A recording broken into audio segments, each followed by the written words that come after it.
Bismillahirrahmanirrahim. Assalamualaikum warahmatullahi wabarakatuh. Perkenalkan, nama saya Andika Putra, NIM 1931041108. Di sini saya akan menjelaskan materi mengenai penyusunan tes. Yang pertama itu adalah fungsi tes. Setiap kali akan memberikan tes, kebanyakan guru selalu bertanya kepada dirinya sendiri, yaitu pertanyaan apakah yang akan saya berikan, jawaban apakah yang saya perlukan, dan jawaban manakah yang tidak saya perlukan. Berapa butir soal akan saya buat, dan juga bagaimanakah bentuk kunci jawabannya, dan lain-lain pertanyaannya.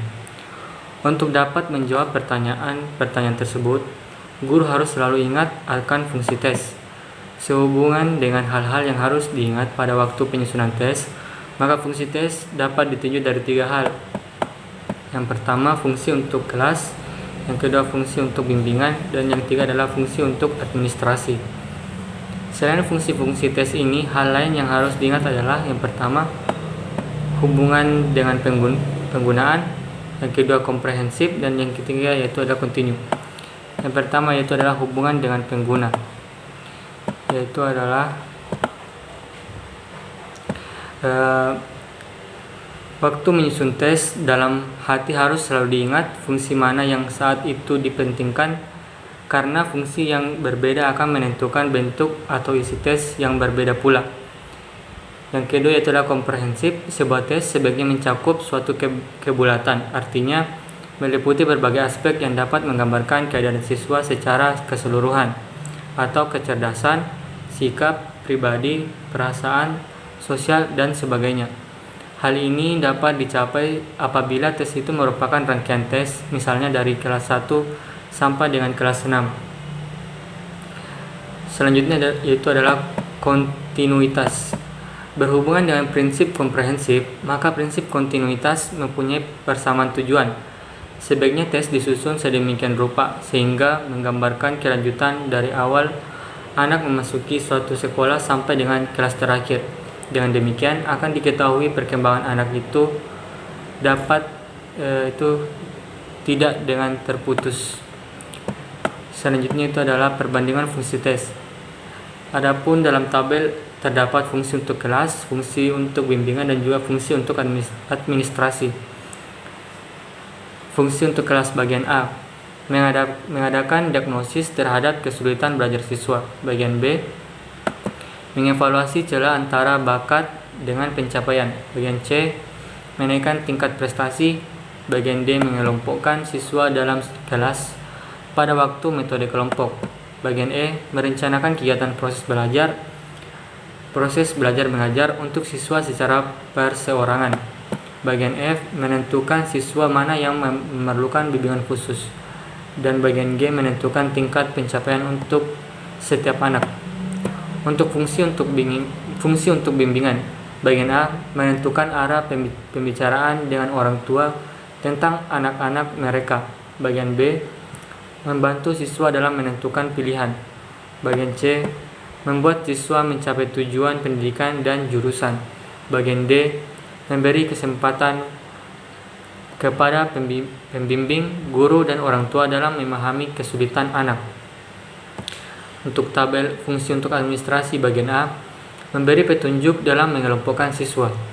Bagian B, penempatan siswa baru. Bagian C, membantu siswa memilih kelompok. Bagian D, menilai kurikulum. Bagian E, memperluas hubungan masyarakat atau public relation.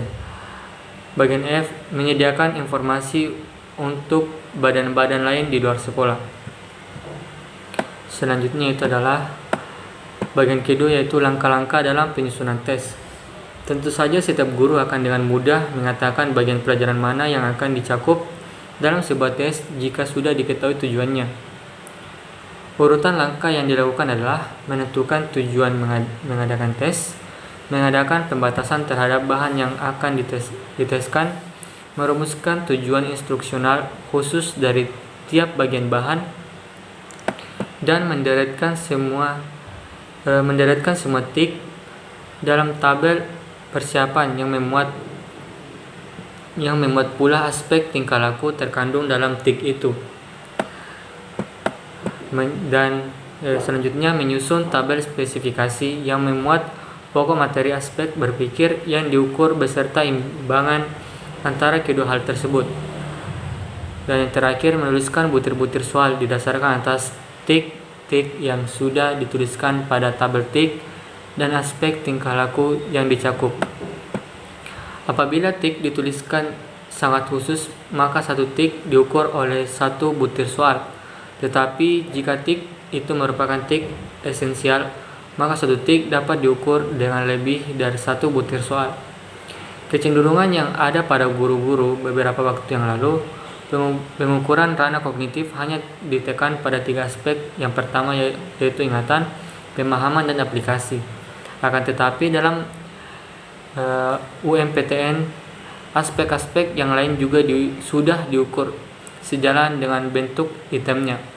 Penyusunan item yang paling mudah dilakukan adalah pengukuran aspek ingatan.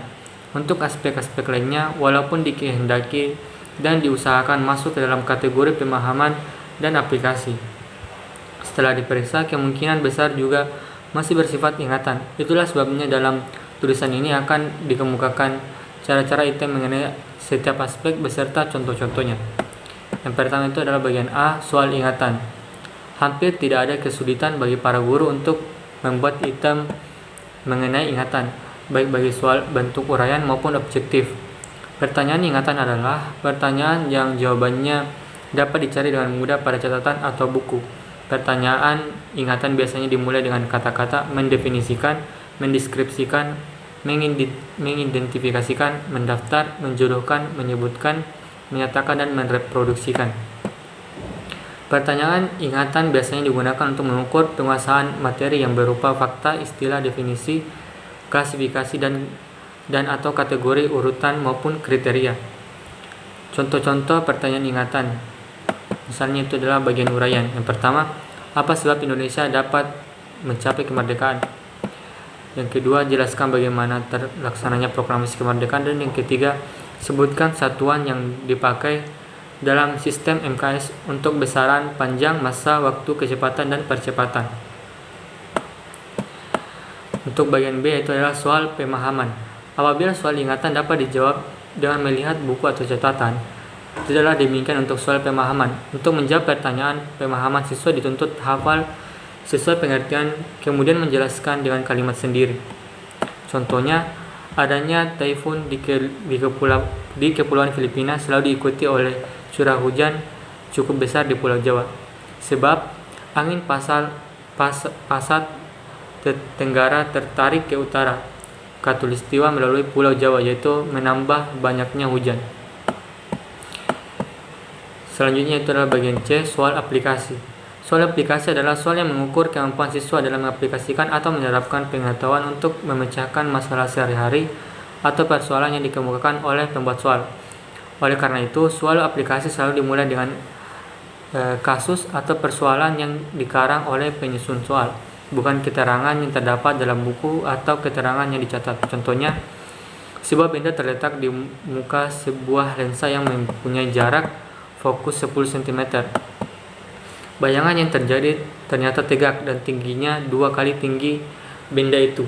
Jarak antara benda dengan lensa adalah A 3,3 cm, B 5 cm, C 10 cm, D 15 cm, dan E 30 cm. Selanjutnya itu adalah bagian D, soal analisis. Soal analisis adalah soal yang menentukan kemampuan siswa untuk menganalisis atau menguraikan suatu persoalan untuk diketahui bagian-bagiannya. Dalam hierarki taksonomi, analisis lebih tinggi daripada aplikasi. Oleh karena itu, soal analisis harus dimulai dari kasus yang dikarang sendiri oleh guru, bukan mengambil uraian dari buku atau catatan pelajaran. Selanjutnya itu adalah bagian E, soal sintesis. Sebagai kebalikan, kemampuan untuk menganalisis adalah kemampuan untuk mengadakan sintesis. Oleh karena itu, soal sintesis juga harus dimulai dengan suatu kasus. Berdasarkan atas penelaahan kasus tersebut, siswa diminta untuk mengadakan sintesis, yaitu menyimpulkan, mengategorikan, mengkombinasikan, mengarang, membuat desain, mengorganisasikan, menghubungkan, menulis kembali, membuat rencana, menyusun, dan juga menciptakan. Selanjutnya adalah bagian F, soal evaluasi.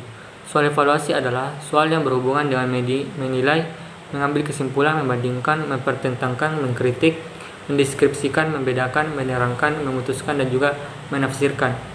Soal evaluasi selalu didahului dengan kasus yang ditelaah oleh siswa dengan teropong hukum, dalil, prinsip, kemudian mereka mengadakan penilaian baik atau tidak didasarkan atas benar atau salah. Selanjutnya itu adalah bagian ketiga, yaitu komponen-komponen tes. Apabila guru sudah bekerja keras sebelum melaksanakan tes, maka pekerjaan sesudahnya akan menjadi lancar, mudah, dan hasilnya pun lebih baik. Komponen atau kelengkapan sebuah tes terdiri atas, yaitu adalah A. Buku tes, yakni lembaran atau buku yang membuat butir-butir soal yang harus dikerjakan oleh siswa. Bagian B. Lembar jawaban tes, yaitu lembaran yang disediakan oleh penilaian bagi testi untuk mengerjakan tes. Untuk soal bentuk pilihan ganda biasanya dibuatkan lembaran nomor dan huruf A, B, C, D menurut banyaknya alternatif yang disediakan. Bagian C. Kunci jawaban tes, berisi jawaban-jawaban yang dikehendaki. Kunci jawaban ini dapat berupa huruf-huruf yang dikehendaki atau kata atau juga kalimat. Untuk tes, bentuk orang yang dituliskan adalah kata-kata kunci atau kalimat singkat untuk memberikan ancar-ancar jawaban.